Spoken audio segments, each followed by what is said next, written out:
ইস, কত সুখ, তাই না রিচি? আচ্ছা, আমার জন্য তোমার মায়া হয় না কেন?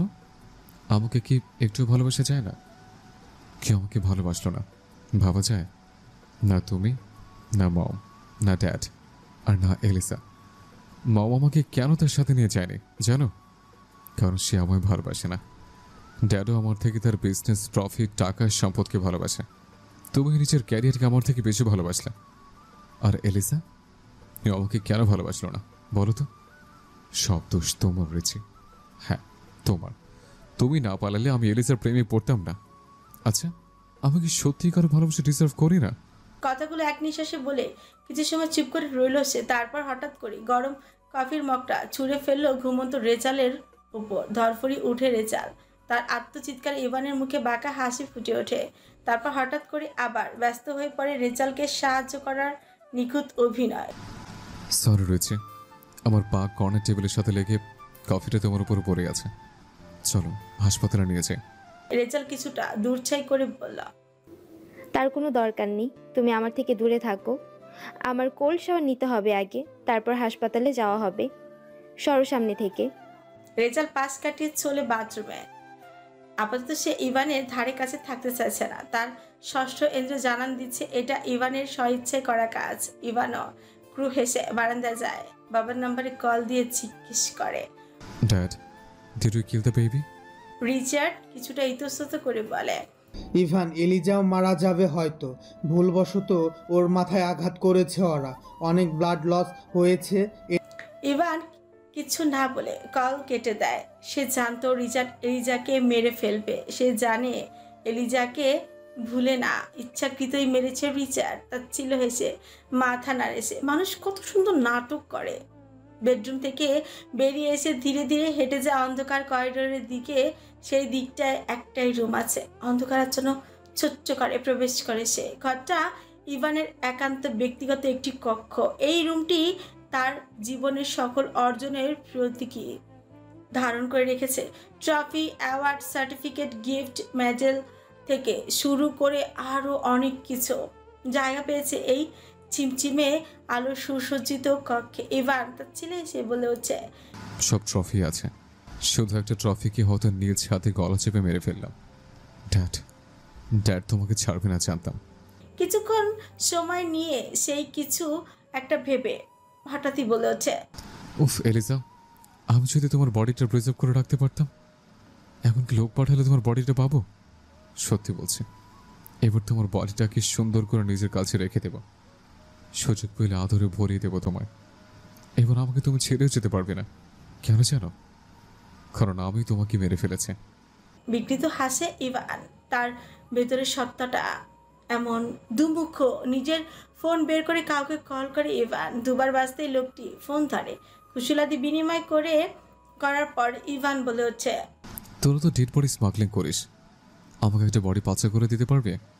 অপর পাশে ব্যক্তির মুখে ফুটে উঠল এক নোংরা হাসি। সেই মুহূর্তেই উত্তর করল, পারবো না কেন, অবশ্যই পারবো। খুব ভালো, আমি সিমেট্রির ঠিকানা দিয়ে দেব। অক্ষত বডি চাই আমার। নির্দিষ্ট মানুষের মৃতদেহ, তাহলে কিন্তু টাকার পরিমাণ বাড়বে। সমস্যা নেই। লোকেশন? ভ্যানকুভার। কি, কানাডা? হ্যাঁ, কোনো সমস্যা? মিস্টার লিয়াম, কাজটা রিস্ক হয়ে যাবে।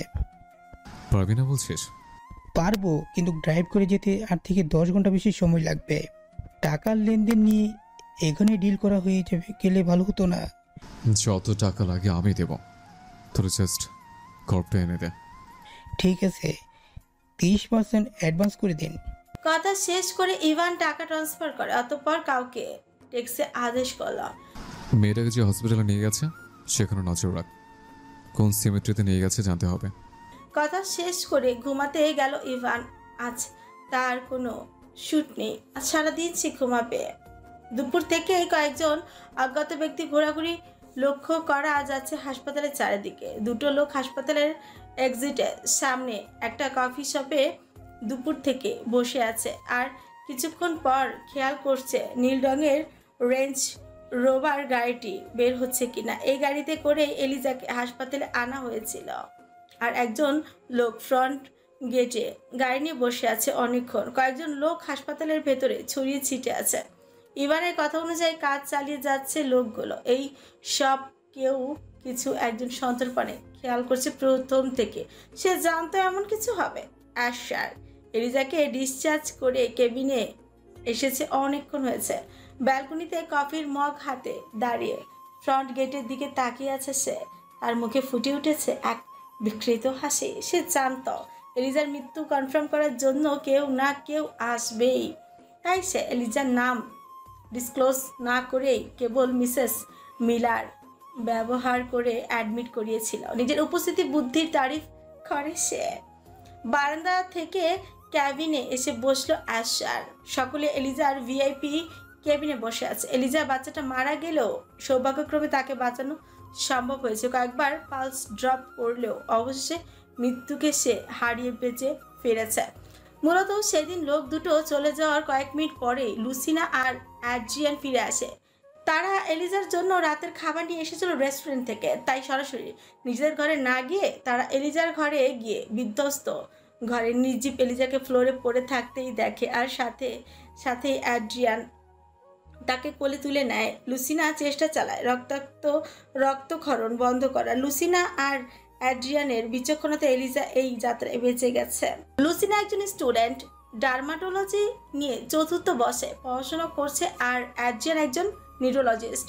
দুজনের পরিচয় হয় হসপিটালে একটি সেমিনারে। সেইখান থেকে দুজনের মধ্যে সম্পর্ক গড়ে উঠেছে।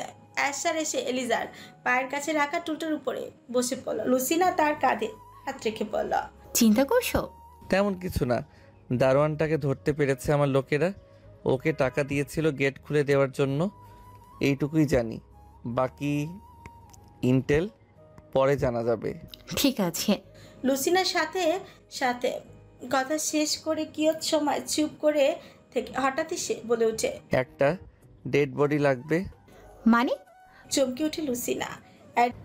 মানে যারাই এলিজাকে মারতে চেয়েছে তারা অবশ্যই ওর শেষকৃত্য দেখতে চাইবে। কনফার্ম হতে? অ্যাড্রিয়ান ছোট্ট করে প্রশ্ন করে অ্যাশারকে।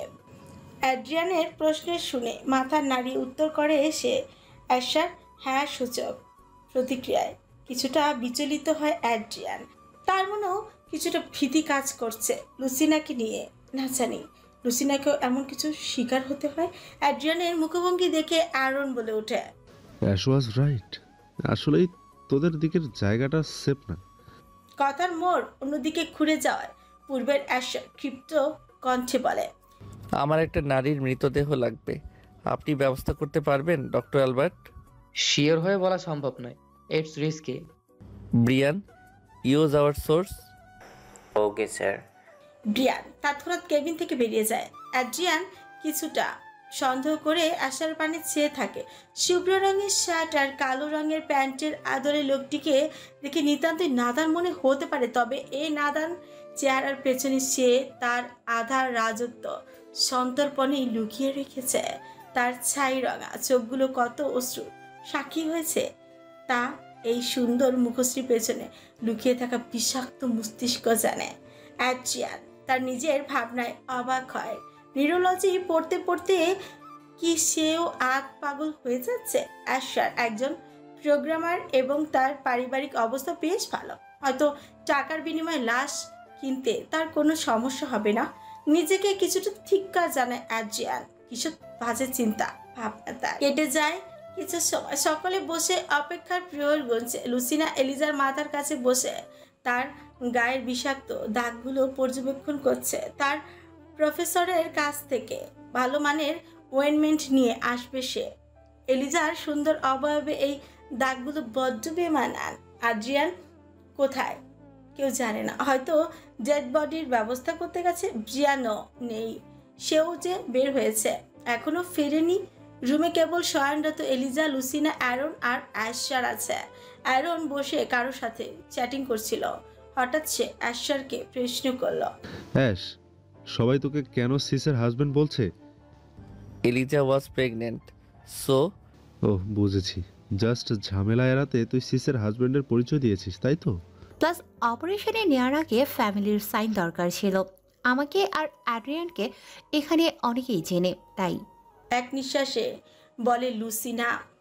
তার কথা শেষ হওয়ার আগে অ্যাড্রিয়ান দরজা ঠেলে কেবিনে প্রবেশ করে। তার মুখ দেখে অ্যাশার বুঝে নিল ডেড বডি পাওয়া যায়নি। সে অ্যাড্রিয়ানকে আশ্বস্ত করে বলল, ডক্টর আলবার্ট, ইটস ওকে, কোনো সমস্যা নেই। আমার সোর্স থেকে কোনো না কোনোভাবে পাওয়া যাবেই। টাকা ফেললে এমনিতেই কাজ হয়। জানেনই তো, ভয়ঙ্কর এক দুনিয়ায় ওপরওয়ালা পাঠিয়েছে। দীর্ঘশ্বাস ফেলে অ্যাড্রিয়ান। গাড়ি এসে পৌঁছতেই বিকেল গড়িয়ে সন্ধ্যা হয়ে এসেছে, আর তার সাথে ডেড বডিরও ব্যবস্থা হয়েছে প্রায় ঘন্টাখানিক আগে। মেয়েটিও প্রেগনেন্ট অবস্থায় মারা গিয়েছে। হয়তো কারোর আক্রোশ ছিল মেয়েটার উপর। সমুদ্রের পাশে পাহাড়ে পাওয়া গিয়েছিল মেয়েটির লাশ। পরপর একই রকম দেখতে দুটি কালো গাড়ি ঠুকলো হাসপাতালের ভিআইপি পার্কিং লটে। সেখান থেকে একটা গাড়ি বহন করেছিল আশ্বরের কাঙ্ক্ষিত মেয়েটির লাশ। বেসমেন্টেই গাড়ি অদলবদল করা হলো। লাশ নামিয়ে রাখা হলো লাশবাহী ফ্রিজিং গাড়িতে। প্ল্যান অনুযায়ী অ্যাশার আর ব্রিয়ান এলিজাকে নিয়ে উঠে পড়ে কালো রঙের প্রথম গাড়িটিতে। অ্যারন উঠে পড়লো লাশ নিয়ে আসা গাড়িটিতে। তার কাজ এখন গাড়িটি পুরোপুরি পরিষ্কার করে ফেলা। এদিকে অ্যাড্রিয়ান আর লুসিনা নিজেদের গাড়িতে উঠে বসলো। সবগুলো গাড়ি একসাথে বেরিয়ে পড়লো। কিছু দূর যেতেই চৌরাস্তার মোড়ে আলাদা হয়ে গেল লোকগুলো। তাদের পিছু নিয়েছিল ঠিকই, কিন্তু বুঝতে পারছিল না এলিজাকে কিভাবে নিয়ে যাওয়া হচ্ছে। চার রাস্তায় চারটা গাড়ি মন নিয়েছে। লাশবাহী গাড়িটা যাচ্ছে সেন্ট্রাল সিমেট্রির উদ্দেশ্যে। নীলরঙা গাড়ির গন্তব্য সাউথ ভ্যানকুভার।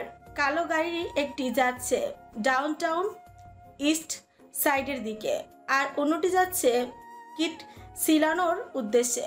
অজ্ঞতা লোকগুলো সিদ্ধান্ত নিল তারা একটি গাড়ি নিয়ে লাশবাহী গাড়ির উপর নজর করবে, আর আরেক দল লুসিনা আর অ্যাড্রিয়ানের গাড়িটি ফলো করবে। নির্জন রাস্তার নিস্তব্ধতা ভেদ করে ছুটে চলেছে একটি কালো রঙের ফোর্ড F-150। গাড়ির ইঞ্জিনের গভীর গর্জন যেন নীরবতার মাঝে একমাত্র শব্দ হয়ে প্রতিধ্বনি হচ্ছে। ড্রাইভিং সিটে বসে আছেন এক ফর্মাল পোশাক পরিহিত পুরুষ, যার বেষ্টনী কালো ব্লেজার আবৃত। তার চেহারায় ছিল এক ধরনের কঠোর মনোযোগ, যেন প্রতিটি মুহূর্ত তার চোখের রাস্তা প্রতিটি বাঁকে আটোসাটো ভাবে স্থির। দক্ষ হাতে গাড়ি চালিয়ে যাচ্ছে সে। নিশ্চিত করেছে এই যাত্রায় কোনো বিপদ তাদের পথ রোধ করতে পারে না। গাড়ির পেছনের সিটে বসে আছে অ্যাশার। সে তার দুই হাতে গভীর যত্নে জড়িয়ে রেখেছে এক নারীর ছোট্ট ও কোমল দেহ। মুখে যার শান্তির এক আভা ছড়িয়ে রয়েছে, যেন সে কোনো গভীর স্বপ্নে নিমগ্ন। হাসপাতালে ডিসচার্জ করার আগে তার একবার জ্ঞানও ফিরেছিল, কিন্তু কোনোরূপ কথা বলতে পারেনি সে। চুপ করেছিল সারাটাক্ষণ। তবে দীর্ঘ ভ্রমণের ধকল এড়ানোর জন্য তাকে আবার স্লিপিং পিল দেওয়া হয়। ফলস্বরূপ সে এখনো ঘুমায় আচ্ছন্ন, আর সেই ঘুম এতটা গভীর যে তা ভাঙতে সময় লাগবে। অ্যাশারের দৃষ্টি স্থির ছিল এলিজার উপর। তার চোখে ছিল অদ্ভুত এক কোমলতা, যার মাঝে লুকায়িত ছিল সুরক্ষা ও দায়িত্বের প্রতিশ্রুতি। তিনি এমনভাবে তাকে ধরে রেখেছিলেন যেন এই পৃথিবীর কোনো বিপদই তাকে আর স্পর্শ করতে পারবে না। ব্রিয়ান রিয়ার ভিউ মিররে চোখ রেখে অ্যাশারকে প্রশ্ন করল, স্যার, তখন মিস লিয়ামকে কল করতে বললেন কেন? অ্যাশার ব্রিয়ানের প্রশ্নের উত্তর না দিয়ে উল্টো আয়নাতে নিজের চাহনি প্রগাঢ় করে গম্ভীর গলায় বলল, move your eyes Brian, don't look, only I can look at her. তৎক্ষণাৎ চোখ সরিয়ে ইতস্তত হয়ে ব্রিয়ান উত্তর করল, sorry sir. Good thing you understood. আজকের পর থেকে এলিজাবেথের দিকে তোমরা সরাসরি কেউ তাকাবে না। ঘুমন্ত অবস্থাতে তো নাই। I will keep that in mind, promise. শক্ত গলায় জবাব দেয় ব্রিয়ান। ইভানকে কল করেছো? হ্যাঁ জি, আপনার কথা অনুযায়ী সব বলেছে। কি বলেছো? বলেছি আপনি এশিয়া ট্যুরে আসছেন এখন। নেক্সট উইকে লস অ্যাঞ্জেলেসে ফিরে ওনার সাথে দেখা করবেন। গুড, তোমাকে এই জন্যই এত পছন্দ করি ব্রিয়ান। সব কাজ একদম নিখুঁতভাবে করো। আই লাভ ইট। অ্যাশারের মুখে ফুটে উঠল ক্রু হাসে। নির্জন রাস্তার প্রচন্ড গতিতে ছুটে চলছে একটি কালো গাড়ি। শহরের নির্জন প্রান্ত থেকে আরো দূরে। গাড়িটি যেন তার চালকের মনের অস্থিরতাকে প্রকাশ করছে। হেডলাইটের আলোতে অন্ধকার কেটে গেলেও ইভানের ভেতরের অন্ধকার কোনোভাবেই কাটছে না। স্টিয়ারিং চেপে ধরা, তার হাতের মুষ্টি শক্ত আর যেন বেপরোয়া। তার মানসিক অবস্থাও এর চেয়ে ভালো কিছু নয়। ইভান ভাবতে থাকে আয়শার এশিয়া ট্যুর গেছে, তার গার্লফ্রেন্ডও নিশ্চয়ই সেখানে। কয়েকদিন আগেও আয়শারের সঙ্গে কথা বলে এটাই নিশ্চিত হয়েছে। তাহলে এলিজা কানাডায় কি করছে? ইভানের মনে সন্দেহ দানা বাঁধছে। এলিজার সঙ্গে যা করেছে সেটা কি ভুল ছিল? কোনো দোষ না করেই মেয়েটিকে মেরে ফেললো সে? এই প্রশ্নগুলো ইভানের মনের গভীরে বারবার আঘাত হানছে। গাড়ি চালাতে চালাতে তার মনের ভেতরে কেমন যেন একটা যুদ্ধ চলছে। সমস্ত চিন্তায় ডুবে গিয়ে গাড়ির গতি আরো বাড়িয়ে দেয় সে। শহরের বাতি পেছনে ফেলে তার গাড়ি অন্ধকারের দিকে আরো গভীর থেকে গভীরতর হচ্ছে। লিয়াম রেসিডেন্সে এসে গাড়ি থামায় ইভান প্রবল ক্রোধে বাড়ির ভেতরে ঢুকেই পড়ল। দরজা ধাক্কা দিয়ে সে উচ্চস্বরে চিৎকার করে উঠল। মিস্টার লিয়াম, কোথায় আপনি? সিঁড়ি থেকে ভেসে এলো 50 এক ব্যক্তির কঞ্চ। সিঁড়ি ভেঙে সে ধীরে ধীরে নামতে নামতে বলল, এটা ভদ্রলোকের বাড়ি ইভান, ঠিক করে কথা বলো। কিন্তু ইভানের ধৈর্য আর সামনে রাখা সম্ভব হলো না। তার কণ্ঠে ক্রোধের ঝাঁজ। সে চিৎকার করে বলল, আপনি কেন মারেন এলিসাকে? কেন? রিচার্ড শান্ত অথচ হিমশীতল গলায় বলল, ইভান, এসব কথা এত জোরে বলতে নেই, আসো আমরা স্টাডিতে বসে কথা বলি। কিন্তু ইভান তার কথা না শুনে আবার চিৎকার করে বলল, আমি কোনো কথা শুনতে চাই না, আমাকে উত্তর দিন। রিচার্ড ঠান্ডা হাসি হেসে বলল, ইভান মাই ডিয়ার সান, তুমি তো এটা চেয়েছিলে তাই না? ইভানের ধৈর্যের বাঁধ ভেঙে গেল। কাঁপা কাঁপা কণ্ঠে বলে উঠল, আমি কখনো চাইনি এলিসা মারা যাক, আপনি আমাকে ম্যানিপুলেট করেছেন।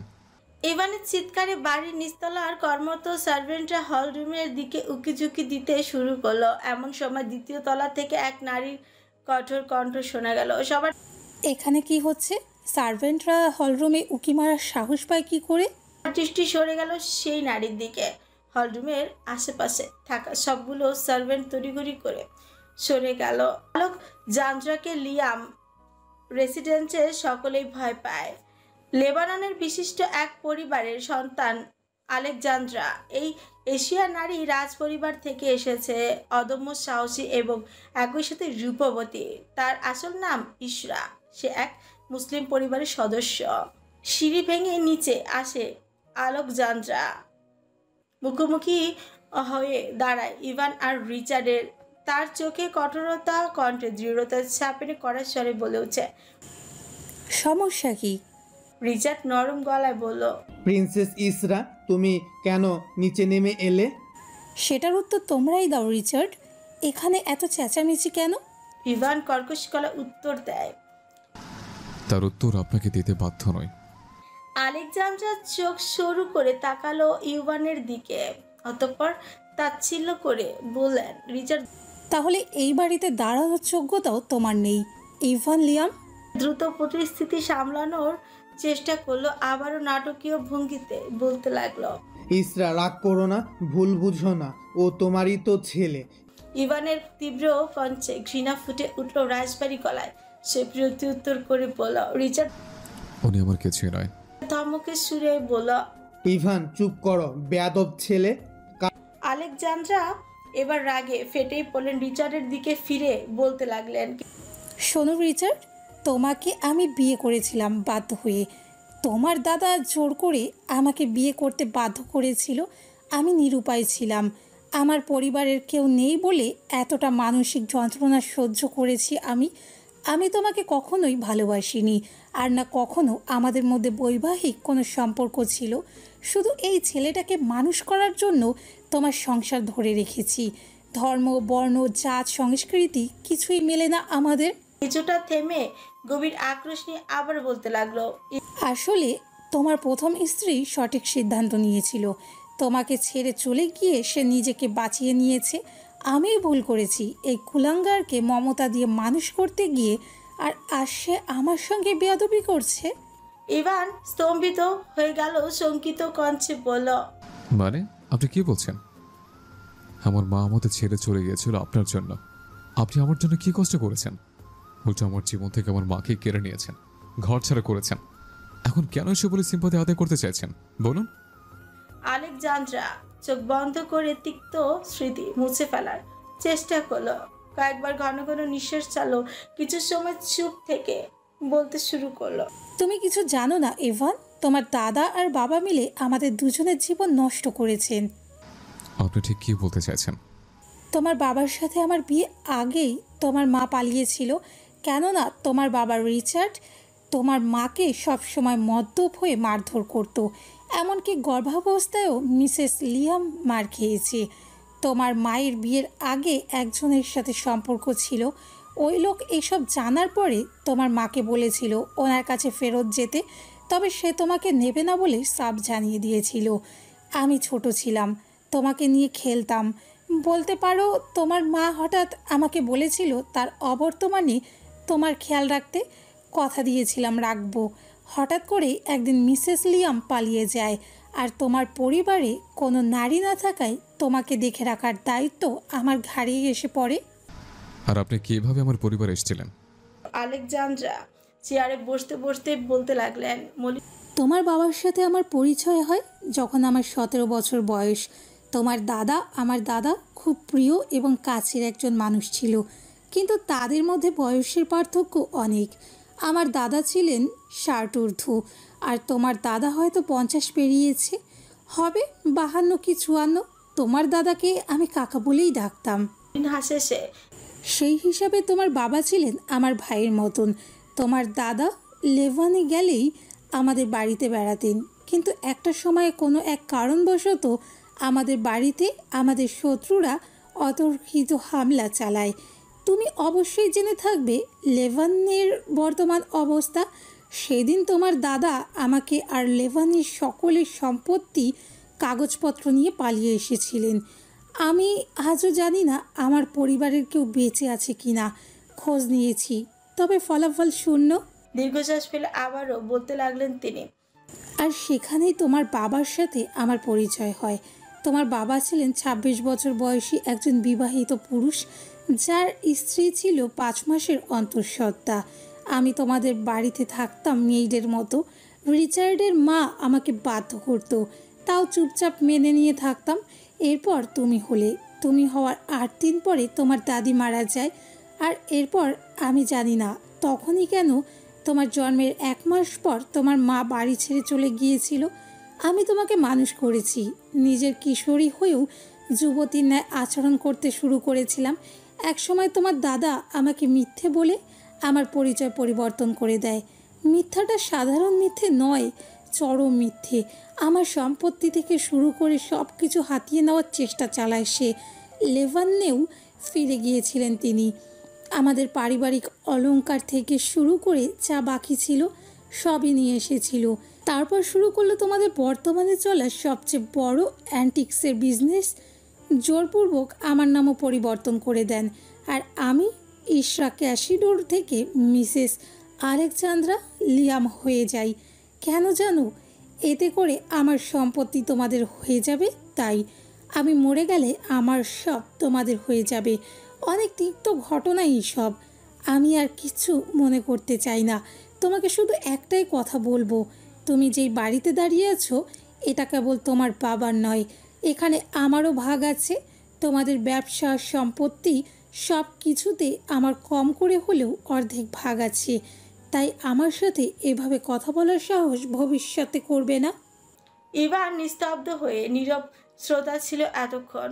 তার মস্তিষ্ক কাজ করছে না। এতদিন অবধি সে জেনে এসেছে আলেকজান্দ্রা তার মায়ের মেইড ছিল, আর তার কারণেই ওর মা ওকে ফেলে চলে গিয়েছিল। ইভান ক্রোধে ঘৃণায় বাবার দিকে তাকালো। তার চোখে অশ্রু জমে উঠল। তার চোখ জলজল করছে। অস্ফুট স্বরে আবারও প্রশ্ন করল, এলিজাকে কেন মেরে ফেললেন? রিচার্ড নিষ্ঠুর ঠান্ডা কণ্ঠে বলল, কারণ তুমি চেয়েছিলে। আমি কখনো চাইনি। তুমি বাধাও তো দাওনি, আর সব প্ল্যান তো তোমাকে বলাই ছিল। আমি শুধু বলেছিলাম বাচ্চাটাকে সরিয়ে ফেলতে। ইভানের চোখে তীব্র যন্ত্রণা ফুটে উঠেছে। সে ক্ষীণ স্বরে বলল, আপনি খুব নিকৃষ্ট একজন মানুষ মিস্টার লিয়াম। রিচার্ড তার ছেলের সুরে উত্তর দিল। এলিজার মতো একজন প্রস্টিটিউটের কোনো অধিকার নেই লিয়ামদের বংশধর ধারণ করার।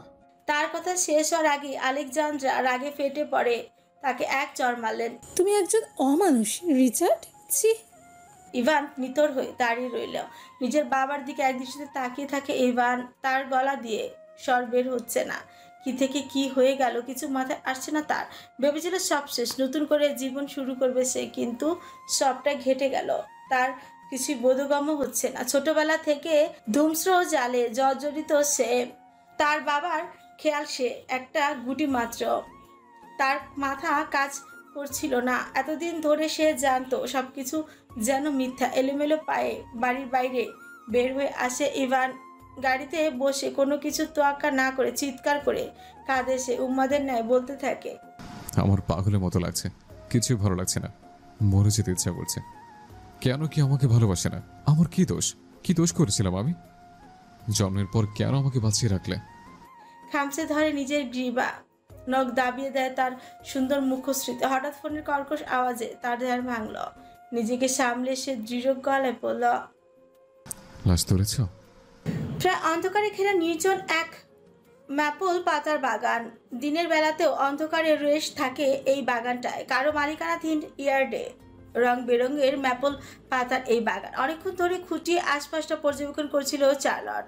তার কাছে এই জায়গাটি পাশাপাশি জায়গার মালিককেও কিছুটা অদ্ভুত রকমের আকর্ষণীয় লাগছে। কেননা লোকটি নিজেই নাকি গাছ ও জমিটা কিনেছিল।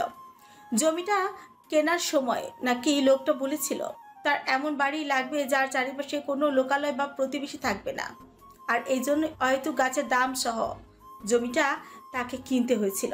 ভাবনার আদলে চার্লট বিড়বিড়িয়ে বলল, অদ্ভুত। সে বিড়বিড় করে কথাটি বললেও তার স্বর পাশে থাকা ব্যক্তিটির কর্ণগোচর হয়। পেছন থেকে তাকে জড়িয়ে ধরে কেউ। তার কাজে থুতনি ধরে রেখেই বলে ওঠে, কি অদ্ভুত শুনি। এই গলার স্বর আর এই ছোঁয়া চার্লটের দুটোই চেনা বেশ। এই ছোঁয়া চার্লটের সেফ জন। আবেশে চোখ বন্ধ করে উষ্ণ স্পর্শ গায়ে মাখিয়ে নিল সে। আলতোভাবে নিজেকে বাঁধন মুক্ত করার চেষ্টা করলো। মুখের হাসি চওড়াও করে উত্তর দিল, অ্যাশার খুব অদ্ভুত, তাই না রন? তোমার কাছে তো সবাই অদ্ভুত মহারানী। দুষ্টুমি রেখা দেখা যায় অ্যারনের ছোঁচে। তার কথায় চার্লট রেগে গিয়ে এক এক ঝটকায় নিজেকে বাঁধন মুক্ত করে। সবসময় খালি আমাকে পিঞ্চ করা, তাই না? অ্যারন কিছুটা হেসে বলে, আচ্ছা বাবা, মাফ করে দাও। বলো না, তোমার কাছে কি অ্যাশারকে অদ্ভুত লাগে না রন?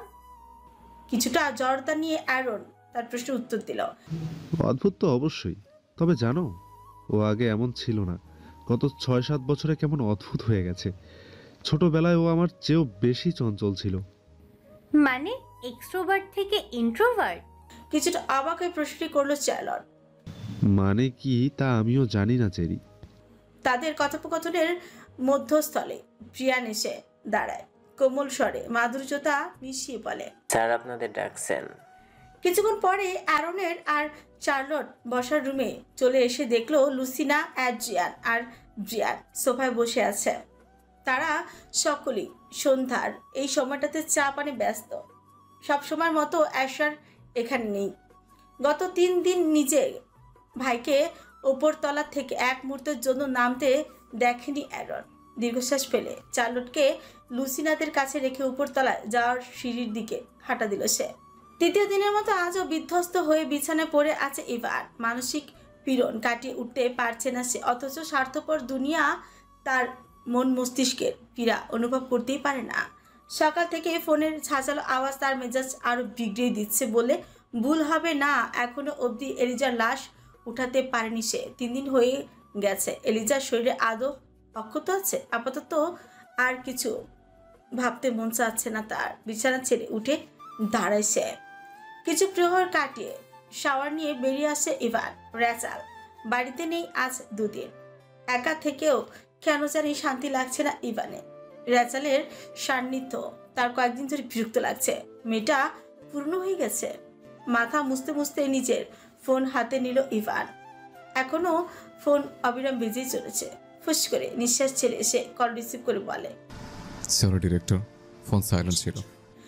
ওপাশ থেকে কিছু একটা শুনে তড়িঘড়ি করে বেরিয়ে যায় সে। জরুরি কাজের তাগিদ নাকি অন্য কিছুর মতলব তা ঠিক আন্দাজ করা গেল না। সন্ধ্যার শেষ রাত হয়ে এসেছে। ইভান একটার পর একটা ধাক্কা সামনে নিচ্ছে সন্তর্পণে। আজ সে অবগত হয়েছে তার জীবনের সবচেয়ে বড় মিথ্যাচারের। সেই মিথ্যার আদলে এতদিন অবধি জড়িয়েছিল সে। কল কেটে ইভান গাড়ি নিয়ে ছুটছিল তার ডিরেক্টরের বাড়ির উদ্দেশ্যে। আজ তার ডিয়ানা মিলারের ফিয়ন্সে ডক্টর উইলিয়ামের সাথে মিটিং ছিল। অজ্ঞতা সে ভুলেই বসেছিল সেই কথা, কিন্তু উইলিয়ামের কাছে যা জানতে পেরেছে তা তার ধাক্কা ইভান সামলাতে হিমশিম খাচ্ছে। ডিরেক্টর অ্যালেক্স পিটারসনের বাড়ির ড্রয়িং রুমে বসে আতিথেয়তা গ্রহণে সায় দিয়ে যাচ্ছে ডিয়ানা উইলিয়াম। হঠাৎ কারো উপস্থিতি তার দিকে ফিরে তাকায় সকলে। অ্যালেক্স নিজের আসন ছেড়ে উঠে গিয়ে সাদরে বরণ করে নেয় ইভানকে। কুশল বিনিময় শেষে ইভান গিয়ে বসে ঠিক ডিয়ানা মিলারের বরাবর। মেয়েটির রূপ বর্ণনা করার মতো নয়। কিছুটা গ্রে আর গ্রিনের সংমিশ্রণের চোখ দুটি বরাবরের দৃষ্টি কেড়ে নিয়েছিল ইভানের। তার দৃষ্টি মুণ্ডিত করে হাত বাড়িয়ে দেয় ডিয়ানা। স্মিত হেসে বলে, Nice to meet you, Mr. Liam. It's Diana Miller, your co-actress. Liam, Evan Liam. Pleasure working with you, miss Miller. হাত বাড়িয়ে করমর্দন করে হাত ছেড়ে দেয় ইভান। অ্যালেক্স এবার তাকে পরিচয় করিয়ে দেয় উইলিয়ামের সাথে। বিনীত ভঙ্গিতে উইলিয়াম হাত বাড়িয়ে বলে, this is William Esther. Evan বেশ ভালো মতোই লক্ষ্য করেছে উইলিয়ামের হাতের বৃদ্ধাঙ্গুলের তেল। এলিজারও ঠিক এইখানটায় তিল আছে। নিজের ভাবনার মাঝে ডুবে যায় ইভান। উইলিয়াম আর এলিজা কি কোনোভাবে রিলেটেড?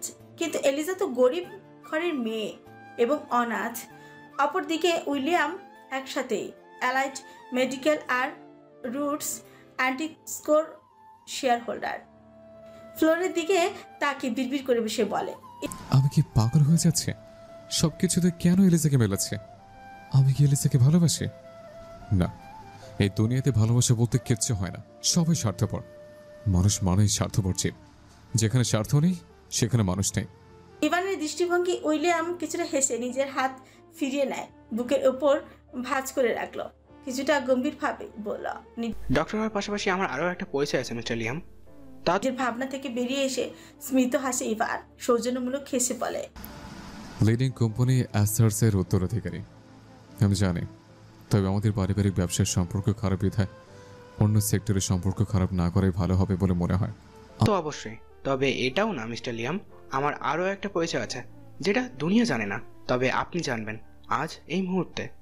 সবাই হতবিহ্বল হয়ে উইলিয়ামের দিকে তাকালে সে হেসে বলে, এলিজাবেথ এস্থারকে তো চেনেন তাই না মিস্টার লিয়াম? ইভানের চক্ষু চরকাজ হয়ে গেল। মূর্তির ন্যায় ইভানকে বসে থাকতে দেখে উইলিয়াম আবারও বলল, কি অবাক হচ্ছেন? আপনার এক্স ওয়াইফের নাম বললাম তাই? Did it ring a bell? Esther, William Esther, Elizabeth Esther, মাথায় কিছু আসছে মিস্টার লিয়াম? সোফায় গা এলিয়ে বাঁকা হাসে উইলিয়াম। ইভান তখনও হতবিহ্বল হয়ে বসে আছে। এর মানে তার সন্দেহ ঠিক। ইভান আর উইলিয়াম দুজনে চুপ করে থাকলো। অ্যালেক্স প্রশ্ন করে ওঠে, হোয়াটস গোয়িং অন? অ্যালেক্সের প্রশ্ন শুনে উইলিয়াম চোখে মুখে কাঠিন্য ভাবেনে গম্ভীর গলায় বলল, আজকে যা কথা হবে এই বাড়ির বাইরে যাক সেটা আমি চাই না। পিটার, তুই আমার প্রিয় বন্ধু, তোকে আমি বিশ্বাস করতেই পারি তাই না? অ্যালেক্স তাকে আশ্বস্ত করলে সে পুনরায় কথা চালিয়ে যেতে লাগলো। এলিজাবেথ আপনার এক্স ওয়াইফ তাই না মিস্টার লিয়াম? আমি ওর বড় ভাই। আপনাদের বিয়ে বা ডিভোর্স কিছুই এলিজা আমাদের অবগত করেনি। আমরা যাই জেনেছি পরে জানতে পেরেছি। আপনাদের বিয়ের পর যতবার দেখা করতে চেয়েছি এলিজা কেবল বলেছে কোনো একটা কারণে সে চায় না আমাদের দেখা হোক। আমাদের লিটল প্রিন্সেসের কথা আমরা কেউ ফেলতে পারিনি, তবে আপনার ব্যাপারে খোঁজখবর বেশ ভালো মতো নিয়েছি বলতে পারেন। অ্যাটলিস্ট পরিবার হিসেবে দায়িত্ব পালন করতেই হতো। আমার বোনের সাথে বিবাহ বন্ধনে থাকা অবস্থায় অন্য মেয়েদের সাথে night club, party, one night stand থেকে শুরু করে সব ধরনের অশ্লীলতা করে গেছেন দিনের পর দিন। এলিজা সব জেনেও আপনাকে প্রশ্রয় দিত। কেন দিত তা আমি জানি না। আমার বোন ঠিক কী কারণে আপনার মতো থার্ড ক্লাস একজনের সাথে ক্লোজ ছিল আমি বুঝি না। উইলিয়াম কিছুটা থেমে গেল, গলা নরম করে বলল, তবে মিস্টার লিয়াম আমার আপনার সাহায্য লাগবে। এলিজাকে খুঁজে পাচ্ছি না। এস্থারদের সকল সোর্স কাজে লাগিয়েও ওকে খুঁজে পাইনি। আপনি কি জানেন ও কোথায় যেতে পারে? এক নিঃশ্বাসে এই কথাগুলো বলে থামে উইলিয়াম। পরপর কয়েকটা নিঃশ্বাস নেয়।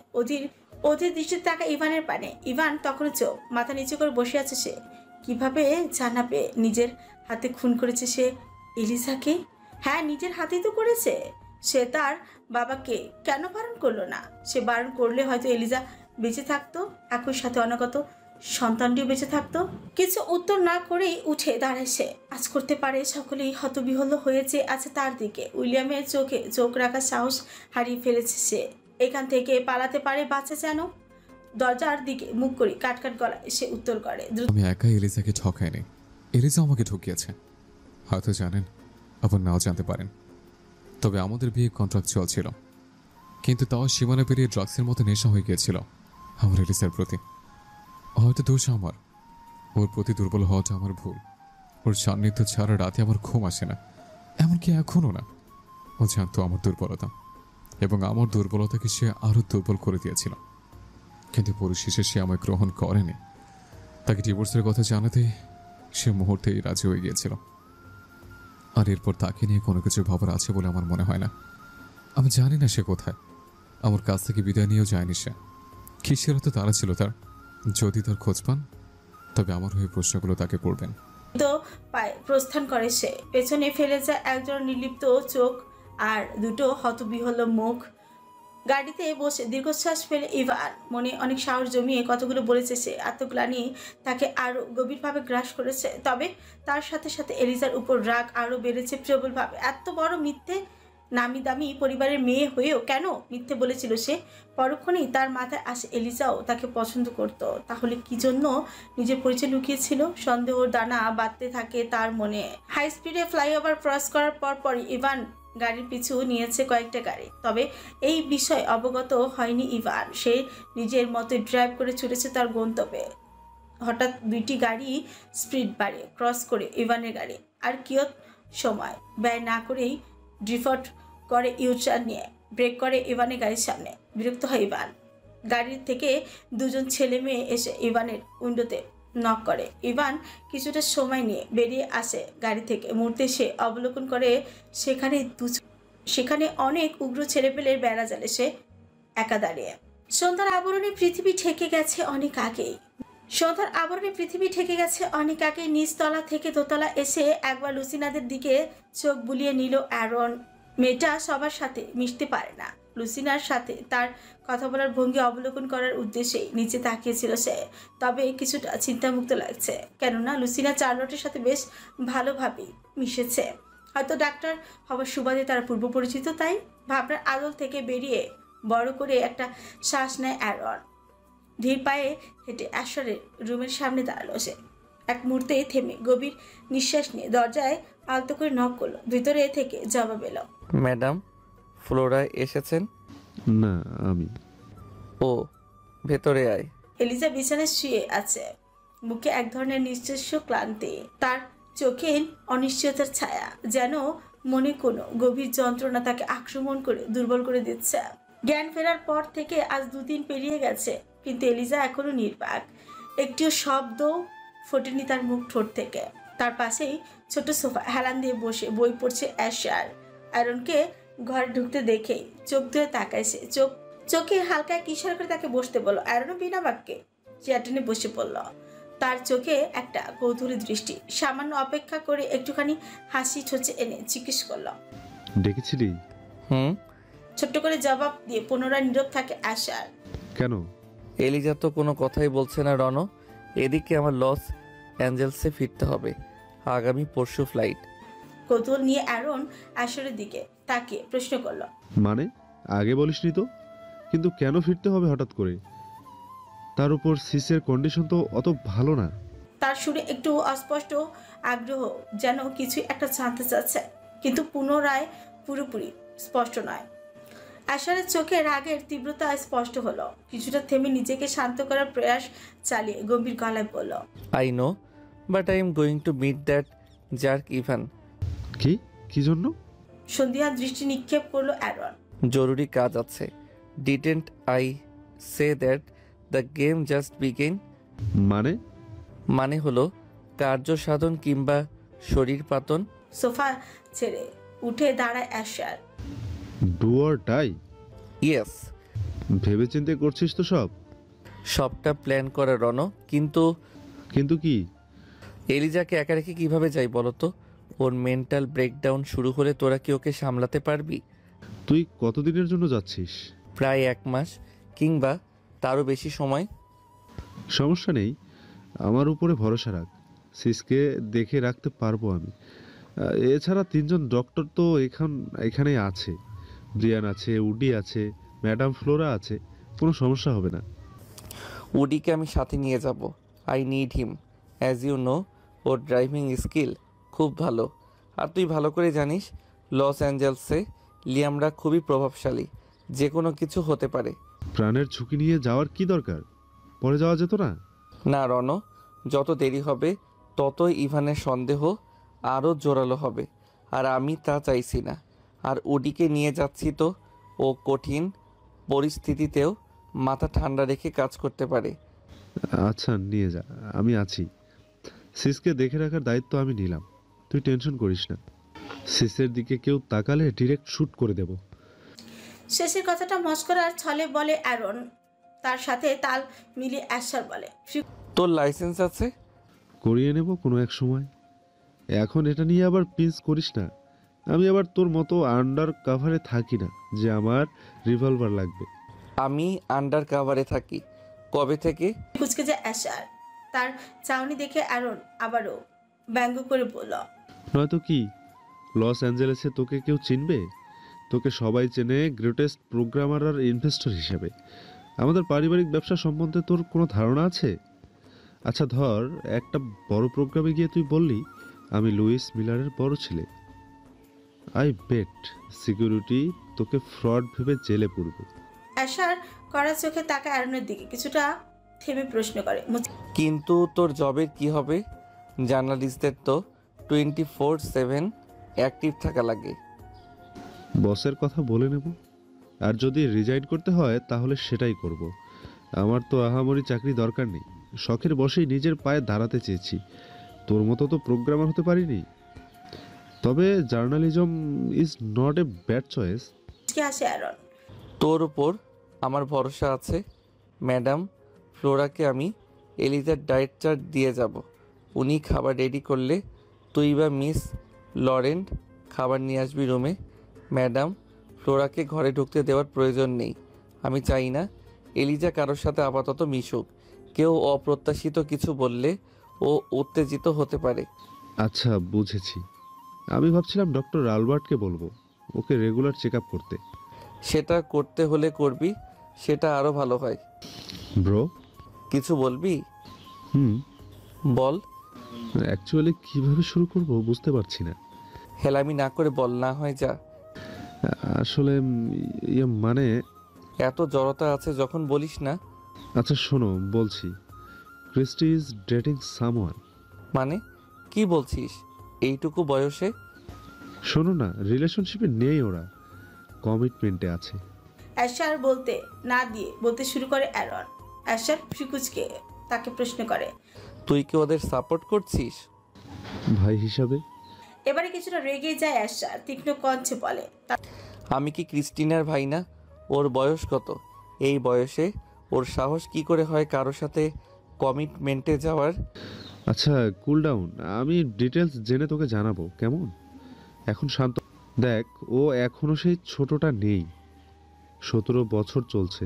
It's her time. ছেলেটার নাম কি? August frost. তাদের কথোপকথনের মাঝে এলিজার কণ্ঠস্বর ভেসে এলো, যেন নিস্তব্ধতার পর এক ফিসফিসে বাতাস। তার গলা শুনে দুজনই থমকে তার দিকে তাকালো। শব্দটা যেন অপ্রত্যাশিত এক সুরের মতো তাদের মনোযোগ কেড়ে নিল। এলিজা তখন ধীরে ধীরে উঠে বসার চেষ্টা করছিল, কিছুটা ভাঙা জানায় উঠতে চাওয়া এক আহত পাখির মতো।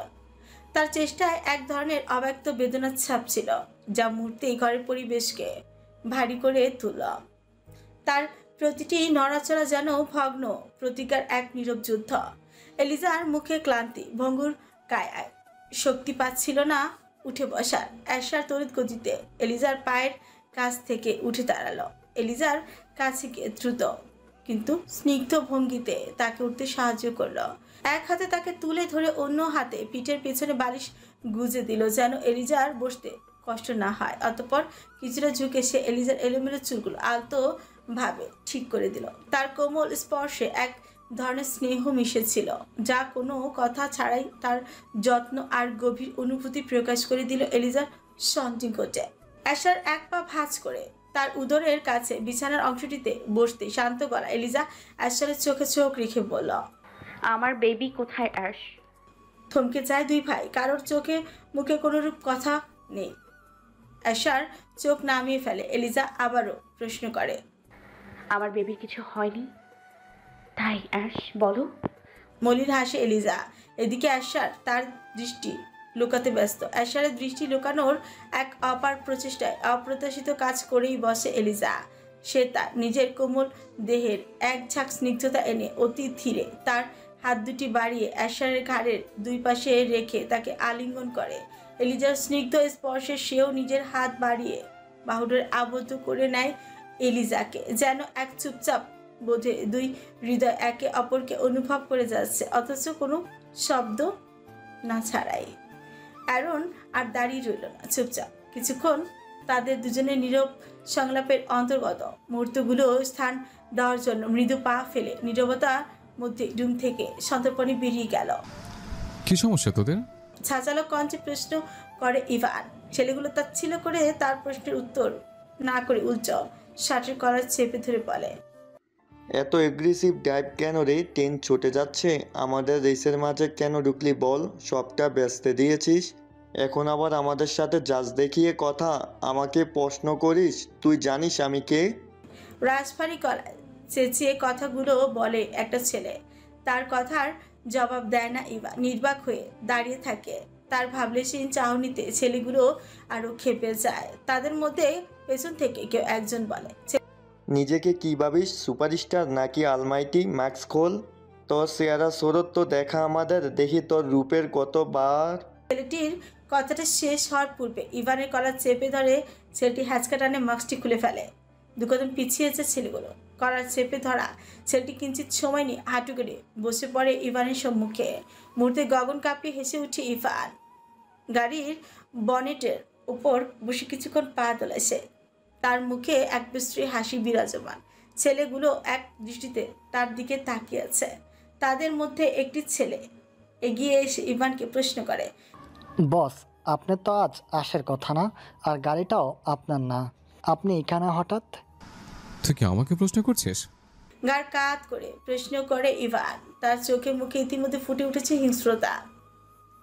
ইভানের চেহারায় বিভৎস রূপ অবলোকন করে ছেলেটি ইভানের জলজল করা চোখে দেখে ছেলেটা ভয় পেয়ে কম্পিত গলায় বলে উঠছে, না বস, আপনাকে প্রশ্ন করার মতো সাহস কি আমার মতো কিটের আছে? Good thing you know your place. বাঁকা হেসে ইভান হাঁটু মেরে বসে থাকা ছেলেটি উঠে দাঁড়িয়ে কাঁপা কাঁপা গলায় বলে, বস আপনি আসবেন জানলে আরো ভালো ব্যবস্থা করতাম। ইভান হুঙ্কার ছেড়ে বলে, তোকে উঠে দাঁড়ানোর পারমিশন কে দিয়েছে? সাথে সাথে পেছন থেকে দুজন এসে ছেলেটির কাঁধে চাপ দিয়ে বসিয়ে দেয়। ইভান কিছুক্ষণ চুপ করে থেকে একটা ছিল করে বলে, ভালো ব্যবস্থা নাকি ভালো মালতের পার্টি? সকলে নিশ্চুপ হয়ে থাকলো। ইভান আবারও বলতে থাকে, ছেলে তোদের এদিকে আসেনি, কেমন করে ইচ্ছে নেই এখন, এমনিতেই একটু স্পিড আপ করছিলাম। ওহ তাই বলো? তবে ভালোই হলো তোদের সাথে দেখা হয়। একটা কাজ করতে হবে বুঝলি? কেমন কাজ? ধরে নিয়ে কঠিন কিছু, কিন্তু তোরা পারবি। বলছো? টাকার অঙ্ক কিন্তু অনেক, তোরা কল্পনা করতে পারবি না। এগুলো নেত্র চকচকে উঠলো। তাদের মধ্যে একজন বলল, মাথা। কাজটা কি বস? একজন বেশ বেশি উঠছে, ওর ডানা কেটে দিয়েছিলাম বুঝলি, কিন্তু তাও বেশি উঠছে, এখন জানে মেরে ফেলতে হবে। আবার কার সাথে ঝামেলা করলে? দেখো পুলিশ কিন্তু এমনি আমাদের উপরে নজর রাখছে গত 12টার থেকে। ভয় পাচ্ছিস?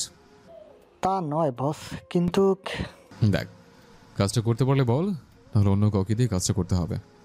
আরে বস, তোমার জন্য এই কাজ আমি ছাড়া আর কেউ করতে পেরেছে, চাপ নিও না। সেজন্যই তো আমি তোকে সবার আগে জানালাম। শোন, এবারে টার্গেট অনেক নাম করা ফ্যামিলির, পাওয়ারফুল ব্যাকগ্রাউন্ড আছে। এমন কত ফরিং এলো গেল, তুমি ভেবো না বস। ভাবার মতোই। ধরে নে যাকে মারতে হবে তার পরিবার আমার পরিবারের মতোই সম্ভ্রান্ত। আমি কথা দিচ্ছি বস, আমি আমার সর্বোচ্চটা প্রয়োগ করব। আমি তোদের জানাবো কবে কি করতে হবে, আর ইনস্ট্রাকশন পাওয়ার পর টার্গেট লক করবে, নাহলে পাখি উড়াল দেবে। ওর ডিটেলস তো দিলে না। পরে জানিয়ে দেব। তোরা জাস্ট সব কিছু রেডি রাখ, আর অ্যামাউন্ট নিয়ে চিন্তা করিস না, যা চাবি তাই পাবি, আর কাজটা স্মুথলি করলে চেয়ে বেশিও পেতে পারিস। মানে তুমি পুলিশি ঝামেলা চাচ্ছ না? খুশি ঝামেলা হবে, বড় বাড়ির ছেলে, তাহলে ওর লাশের চিহ্নটাও যাতে না থাকে সেই ব্যবস্থাই করবে। বুঝেছি। মাথা নাড়ায় ছেলেটি। ছেলেগুলোর সাথে কথা শেষ করে বনেট থেকে এক লাফে নেমে চাবি ঘোরাতে ঘোরাতে গাড়িতে গিয়ে বসে ইভান। ছেলেগুলো দুই পাশে সাইড হয়ে দাঁড়িয়ে যায়, জায়গা করে দেয় তার জন্য। গাড়ি স্টার্ট দিয়ে প্রচন্ড গতিতে সেই স্থান ত্যাগ করে ইভান। প্রায় শেষ রাতের দিকে ঘুমিয়েছে এলিজা, তাকে সন্তর্পণে বাহুরের আবদ্ধ করে রেখেছে অ্যাশার। রাতের খাবারটাও খাওয়া হয়নি তার। এলিজা তার কোল জুড়ে বসেছিল সারাটাক্ষণ। সোনালি সন্ধ্যার পর থেকে প্রায় মধ্যরাত অবধি বাচ্চার জন্য ছটফট করেছে এলিজা। বারংবার কেবল একটাই প্রশ্ন করেছে সে, তার সন্তান বেঁচে আছে কিনা। অ্যাশার তাকে কোনোরূপ উত্তর করতে পারেনি, ফলস্বরূপ কেবল অদৃশ্য কোনো বার্তা দিয়ে অ্যাশার তার গ্রীবাতে ছোট্ট ছোট্ট আদর দিয়ে ছড়িয়ে দিয়েছে। এলিজার কষ্টকে ধীরে ধীরে প্রশমিত করার চেষ্টা করেছে তার নীরব স্নেহ দিয়ে। কিছুক্ষণ আগে প্রায় 10:30 নাগাদ লুসিনা এসেছিল এলিজার খাবার দিতে। অবচেতন হয়ে নক না করে রুমে ঢুকেই অ্যাশার আর এলিজার ছোট্ট মুহূর্তের সাক্ষী হয় সে। অ্যাশার তখন এলিজাকে হালকা হাতে নিজের বেষ্টনীতে আবদ্ধ করে রেখে তার থুতিতে ছোট ছোট চুমুই খাচ্ছিল। দ্রুত রুম থেকে বেরিয়ে যেতে নিলেই অ্যাশার কিছুটা বিচলিত হয়ে পড়ে। লুসিনা, কিছু বলবে? পেছন ফিরে নরম সুরে জিজ্ঞেস করলো সে। মাইন্ড করেছো? মাথা নাড়িয়ে নৈতিবাচক উত্তর করে লুসিনা। অ্যাশারকে কিছুটা আশ্বাস দিয়ে বলে, এটাতে মাইন্ড করার কিছু নেই। অ্যাড্রিয়ান আমাকে বলেছে এলিজাকে এখন এভাবেই রাখতে হবে, বাচ্চাদের মতো। You are comforting her, nothing else. I understand. লুসিনার গলার আওয়াজ শুনে অ্যাশারের মুখ গুজে থাকা এলিজা পিটপিট করে তার দিকেই তাকায়। কিছুক্ষণ চুপ থেকে নিজের এক হাত বাড়িয়ে লুসিনাকে কাছে আসার জন্য ইশারা করে। লুসিনা এগিয়ে এসে তার হাতে থাকা বাটিটা স্পেয়ার টেবিলে রেখে দাঁড়ায়। এলিজা অস্পষ্ট স্বরে বলে, লুসি আমাকে খাইয়ে দেবে, আমাকে খাইয়ে দাও না। এলিজার আবেদনময়ী মুখের দিকে চেয়ে মুচকি হাসে লুসিনা। অ্যাশার উঠতে চায়, এলিজা তাকে আবারও প্রগাঢ়ভাবে জড়িয়ে ধরে। অ্যাশার বুঝতে পারে এলিজা এখন চাইছে না সে চলে যাক, তাই এলিজাকে ঘুরিয়ে নিজের বক্ষের সাথে এলিজার পৃষ্ঠদেশ মিশিয়ে বসায় সে। অ্যাশারের বলিষ্ঠ দেহে গা এলিয়ে দিয়ে লুসিনার হাতে খাবার খেয়ে নেয় এলিজা। তার এই বাচ্চা সুলভ ব্যবহার দেখে অ্যাশার আর লুসিনা দুজনেই হেসে ফেলে। প্রায় 1 ঘন্টার বেশি সময় ধরে এলিজাকে খাইয়ে দিয়ে উঠে দাঁড়ালো লুসিনা। অ্যাশারের উদ্দেশ্যেই বলল, তুমি খাবে না? না, খেতে ইচ্ছে হচ্ছে না। তুমি কিন্তু ঠিক করে খাওয়া দাওয়া করছো না। আচ্ছা, পরে খেয়ে নিব। খাবার নিয়ে যাব? তার দরকার হবে না। যদি খেতে ইচ্ছা করে আমি নিজে গিয়ে খেয়ে নেব। দরজাটা লাগিয়ে দিয়ে যাও। প্রত্যুত্তর না করে শব্দহীন দরজাটা ভিড়িয়ে চলে যায় লুসিনা। বিছানার পাশে সুইচ বোর্ডে হাত দিয়ে আলোকিত ঘরটাকে অন্ধকার করে দেয় অ্যাশার। এলিজাকে নিজের দিকে ঘুরিয়ে আবারও বাহুডোরে আবদ্ধই করে নেয় সে। অ্যাশারের বুকে মাথা রেখে তাকে কিঞ্চিৎ জড়িয়ে ধরে এলিজা। ক্ষীণ কণ্ঠে সে আওড়ায়, অ্যাশ, কি হয়েছে প্রিন্সেস? আমি কি তোমাকে জ্বালাচ্ছি? এটা কেমন প্রশ্ন এলিজাবেথ?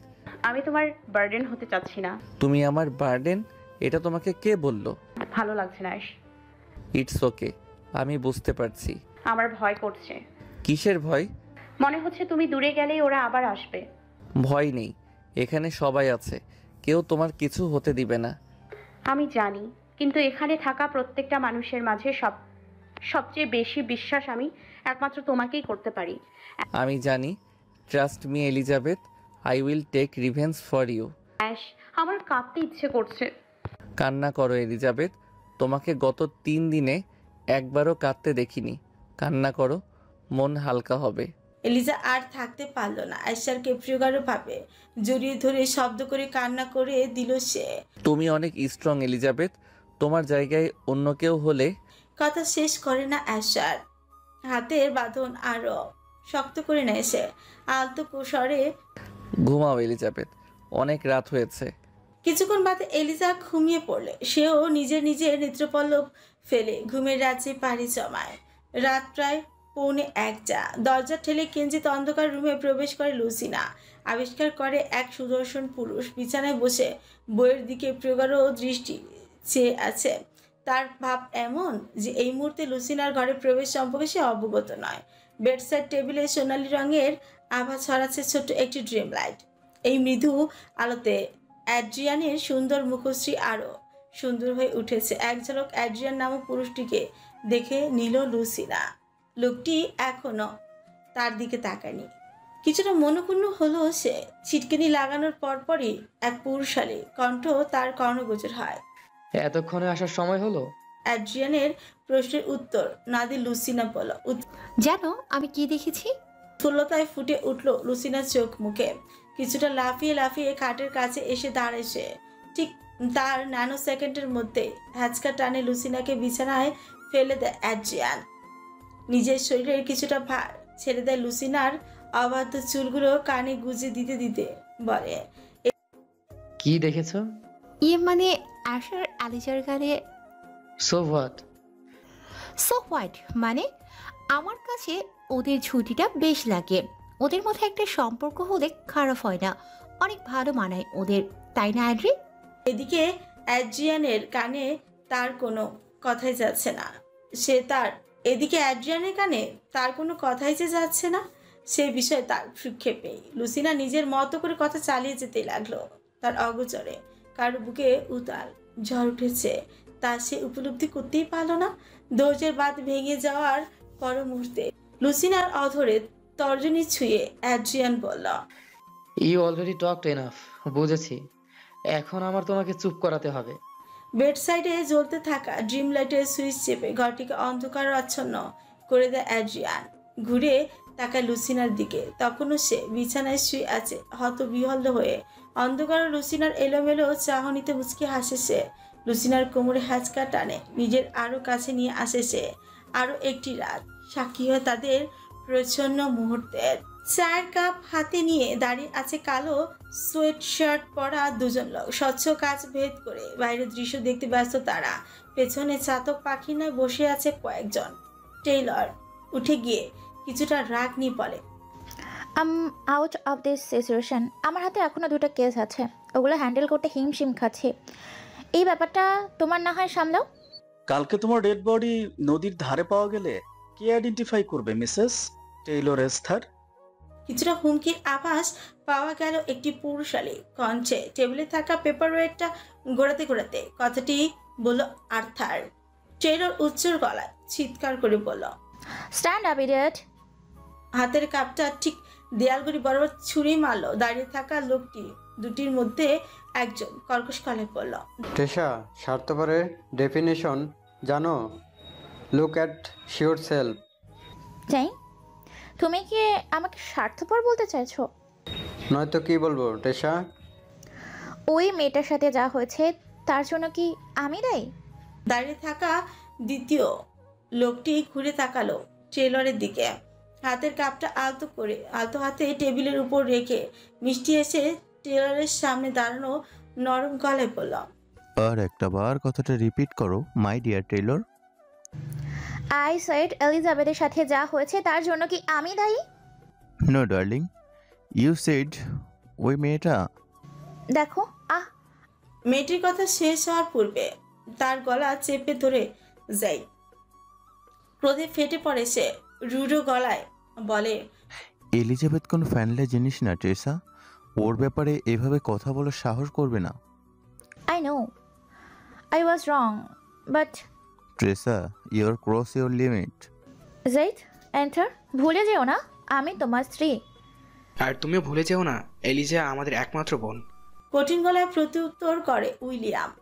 আমি কখনোই তা বলিনি। তোমরা আমাকে ভুল বুঝো না। আমি খুবই টেন্স একটা বিষয়ে।